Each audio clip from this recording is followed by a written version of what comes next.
Welcome back to the Trending Brief Experience, and today we're going to do something a little bit different. For this week I have scored 2 job interviews, and one of them, since they are a video call, we are going to record myself for you guys to see for my live interview over the Google video call.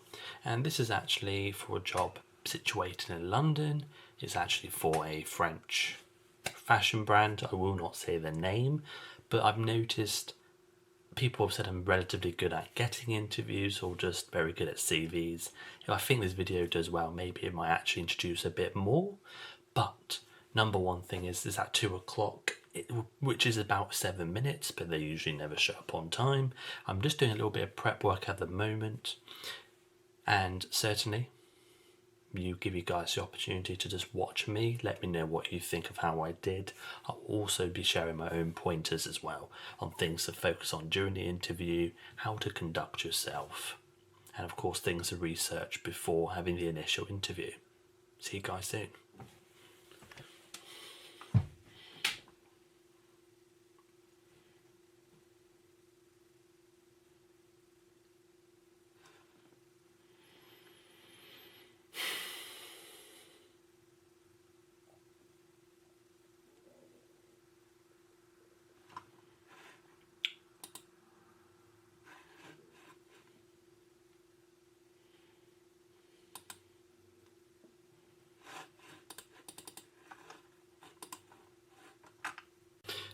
Thank you for everyone who joined me on my live interview. Of course, she was calling me from France herself, so yes, I did not actually realise that. But I have to say the recruiter seemed very nice and genuine. Yes, I understood a bit more that English was not her first language, so I do hope there was no language barrier throughout the interview. The biggest challenge sometimes that I do forget is that you should talk more slowly, especially to people whose first language is not English.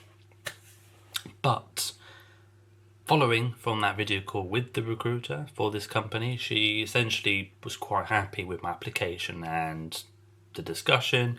She did say that she would now send this to the hiring manager in London and then discuss it, of course, whether or not she has any other applicants of herself she wants to see instead of me.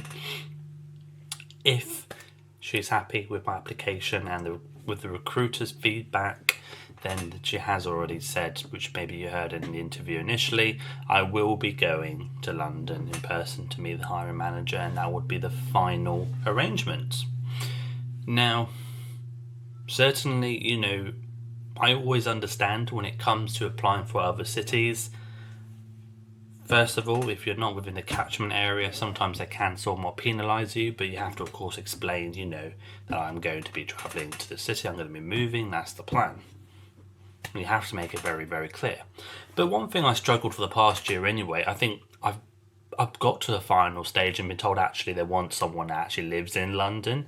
That can be somewhat frustrating, but I think it's always important just to make sure you give the clarification and communicate what your situation is, and also just ask the company if they think that's going to be a problem, but also just make sure to do some more research on that company. And again, treat it as like a sales pitch. You're selling yourself, okay? Be honest about your skills, what you know and don't know. At the end of the day, if everything's true and you're honest, they will know and everything else will follow. But the only thing is, ultimately, it's not always your fault why you don't get given a job. Sometimes, unfortunately, especially with the UK's job market, you just have to go through the volume of applications and there's nothing more you can do. But once again, leave a comment down below on what you think. Let me know what sort of industries, maybe if your own experience you've had. Let me know if you're currently looking for a job, whether you're struggling, what are the downsides, what have the upsides been so far. And that's really important. I would really, really encourage you all just to let me know down below, and I look forward to hearing back from you soon.